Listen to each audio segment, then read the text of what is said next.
Hi everybody, welcome back to a fabulous Arts and Crafts Friday where we get to make something together and I just get to share creation with you and spend some time with you. How many of you guys remember Artist Trading Cards?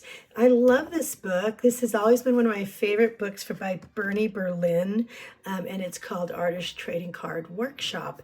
And if you've never heard of these, I made a whole bunch of these way back, I want to say almost 20 years ago. There are still a lot of artists trading card or ATC groups on Facebook. You can find them and join them and still make cards and trade them. So what is an artist trading card? It is a 2.5 by 3.5 card like this. You can buy these at Michael's, Joann's, you name it, any kind of a craft or a hobby shop usually. This is the size that they should be. This kind of a paper, you can really work on it and do a lot on it. And this is only $129 for, how many, 25 pieces. So that's really not bad. So I still have a lot of these. Now, artist trading cards don't necessarily just have to be made out of that cardstock. As you can see, here is a little frame. It is a little painter's frame, a canvas, and it's actually the right size. So you could actually make this into one if you wanted. Usually the back of the card is signed, and I'll show you, there is a page in here that just shows different examples of how people get kind of creative about signing the back sometimes.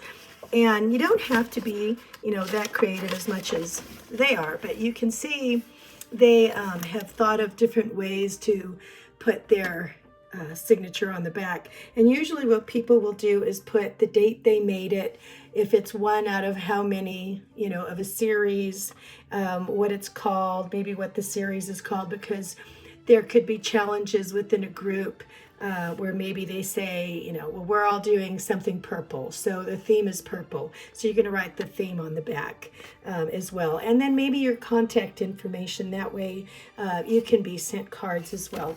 But so the back of it, now you can use a stamp on the back. It's an ATC stamp and it'll have places for all that information. I'll put a link down in the description box where you can get one from Amazon, and it's just a stamp that you can stamp the back of them if you want, and then just fill that out. But some of these can be really, really creative, and you can make an artist trading card. As you can see, this one is the right size, but it's got a lot of negative space, so it's really cut out. But it still qualifies as a trading card. So you can make it in any sort of a design or any sort of stylized version of however you work, and out of just about anything, any kind of mixed media. I love this book because it really shows you a lot of different mixed media examples. Look at some of these. They're not just a card. They kind of like busted out of that little area. And what I love about artist trading cards is that when you have a really big canvas, sometimes it can be overbearing to figure out what you're going to put on there, and it could be a little just like too much commitment. But when you work this small 2.5 by 3.5 inches, you can come up with something.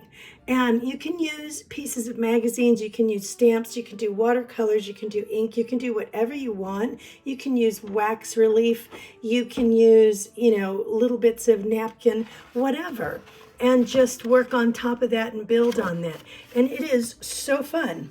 So I'll show you a few examples. All right, these are some that belong to my friend, so I want to get them back to her in good order, so I'm not going to take them out of this plastic. But do you see how they use buttons on this? This is you can use a collage technique. This one here is just ink. It's just different colored ink. I mean, how creative is that? And then this is another little collage area. This is maybe some watercolor stamp. And you can just get as creative as you want. This is another page out of her book that I'm going to be really careful with and put right back. Another little collage technique here, maybe just something that expresses a thought. What a neat idea. Here we've got some pen and ink going on. A stamp. Ooh, that's a neat stamp, isn't it? Two women inside the butterflies. And this I thought was really fabulous. She used a piece of jewelry here, which was like, I think it's a broken watch, and a little quote here.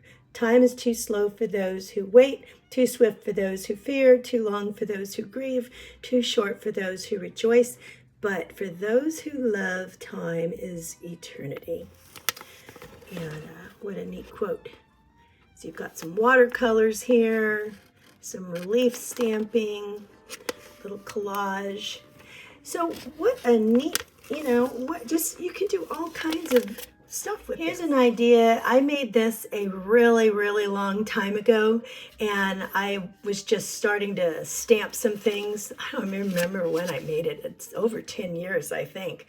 But these are stamps, and then I used markers, watercolor markers, I think it was. And then I even painted into the background with markers as well. Normally I would use watercolors now, but I thought this was really neat. So this is an artist trading card size, and I used some washi tape to join 3 pieces together like a little book. And then that way it kind of folds. And I could put a little ribbon to tie it closed, and that would be really cute. Now notice I don't have any of my information in the back. I was just making this for a wallet card for my sister, and come to find out I never gave it to her, but I am going to mail this to her because I did make it for her. Here I've got a little bit of washi tape that says everything. This is an original photograph. It's one of mine. And then I've got some collage here, a little bit of watercolor over stamp, a little bit of collage here. And then over here, I have a little bit more collage, and this is a picture which includes part of her son when he was a kid. He's a lot older now, so I don't think she'd mind if I showed it. He's a man now, but I think she would like to maybe carry that in her wallet. I thought it was really kind of cute. Anymore, I probably wouldn't use markers that way, because when I make my bookmarks, I use a lot of watercolors. As you can see, it's a lot softer looking to use watercolors. This is one of my bookmarks. Than this kind of looks kind of, crayonish when I think about it. But I really like the way this bookmark came out right here. So some of the things you might want to think about using for your ATCs are really old photographs. And if you don't want to tear them up, I totally understand that. I'm totally into making color copies of old photographs so that I still have the old photographs. I particularly like to go to like maybe an office, FedEx or Kinko's or something like that, where I can make a laser copy, because I can then use the laser copy to make a transfer. Again, that's another video. Or it's more color fast than when you use an inkjet. Maybe you're at home and you use an inkjet or something like that. Then, it's really hard to work with that because the colors will run. Now, what I've done is I have run across places where you can buy batches of old photographs. So I don't know who these people are, but I love the old stories that they tell. And it's really neat when you can find old photographs. Sometimes you can run into these at thrift stores, and you can use these for arts and crafts. You know what I mean? Sometimes, unfortunately, they forget to take the pictures out of albums at thrift stores, and unfortunately those get sold as well. But I like to buy them where they're selling batches, because usually they're so old, you're okay with the copyright, and that's what I'm doing. I don't want to ever make something and then somebody go, oh, that's me, that's my mom, and have a problem with that. You can find some beautiful napkins these days, and so I save pieces of napkins where I can cut out what I really want from here so I can use it in a collage. But you can use like a Mod Podge, a clear mixed medium acrylic to fix it to whatever you're making, and then just kind of like lay it on top and collage. Sometimes sewing patterns add a nice little touch if you save parts of those. Here's some more old souvenirs and postcards and pictures. Look at this souvenir here. This was like somebody's pilot way back in the day. And it's really kind of hard to get rid of these, even though it's not my souvenir. It is very interesting. So I've got old stamps here. Those always add a nice little, you know, a nice little design to whatever you're making. So, you know, you can use old postcards again. Some of these I don't mind cutting up, and some of these, if I really like them, I'll make a copy of them and then use them from there. Now, these are not artist trading cards, but they are a bigger scale, and I kind of just wanted to show you some of the ways that you could use them. This is a canvas board, and I did this quite a long time ago, but in this I used pieces of postcards, as you could see, and I just kind of like laid them here and there. I used some pieces of magazine and, you know, paper that I had kind of like ripped to simulate like the ocean waves in here, and then I overlaid some, I think was this, I'm not sure if I think this was tape, and then I painted on it. And then here's one of those little stamps here. Now this texture here, how I got this, I remember I wanted a little bit more texture. So I took some bubble wrap and I kind of laid it in paint, and then I just lightly tapped it onto this this canvas here, and it really added a lot of character to this piece, and I really like it. Another way you can kind of and this is big, but you can apply the same types of technique when making your ATCs. I've got a lot of the cut up old photographs here. So this is a photograph, this is a piece, and there's a little boy on a swing here. I don't know if you can tell, it's pretty dark, but it is an old photograph, as well as this little piece up here. And so I ended up painting all of this together, and I'm affixing this with some wood, and then I've got pictures of wood, and then I painted in to kind of like bring it all together and just make a design. And I kind of just wanted it to tell a little story, and that was like the family tree, so to speak, and the passage of time. And so that's basically that kind of a design here. But you can do the exact same thing on a smaller scale. All right, and since I just got some washi tape, I think I'm going to just start decorating using this washi and then see where that takes us.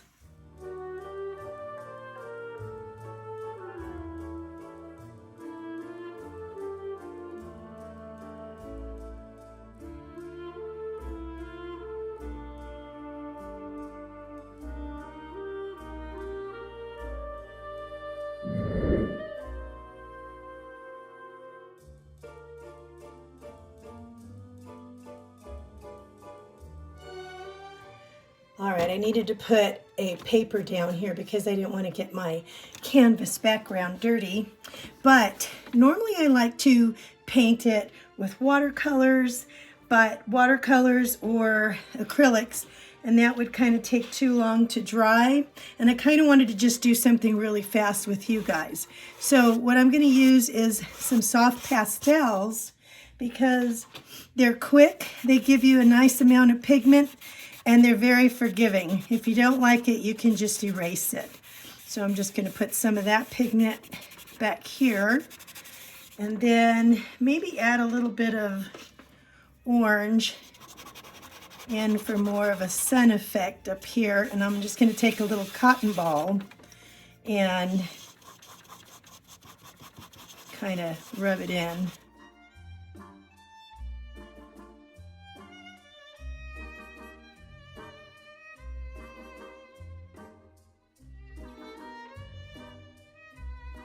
Maybe I like that effect a little bit more.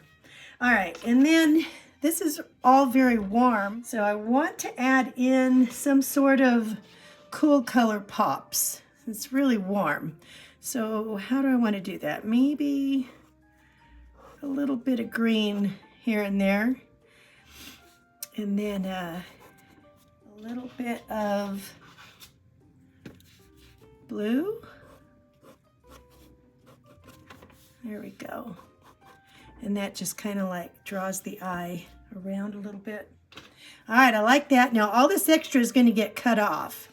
What else do I want to add? Let me see if I have a collage element. And in case you're wondering, I use this Distress Oxide stamp with this little bug stamp for the bug effect. You know what? I just realized since I'm using the pastels, I'm used to using the watercolors so that I could use a mixed media over it, but to affix it. But I'm going to have to use a spray, something like a hairspray, but it's an artist spray that just kind of like goes over the whole thing, and then that way I won't mess up my pastels. Now I love these little word stickers. You know I love my word stickers. And I'm just going to put the words love much up here. I love that. And then I think I'm done. Let me just trim it. All right, so that is our very quick, very cute little artist trading card, or ATC. And I put a couple of little rhinestones here to mimic the blue that's on the bug's back, and just kind of bounce your eye around a little bit. But I really like the way that it turned out. Super, super quick, super fun, and nothing on the back yet, but that's okay. I really like the way that it came out. So thanks for spending some arts and crafts time with me today, guys.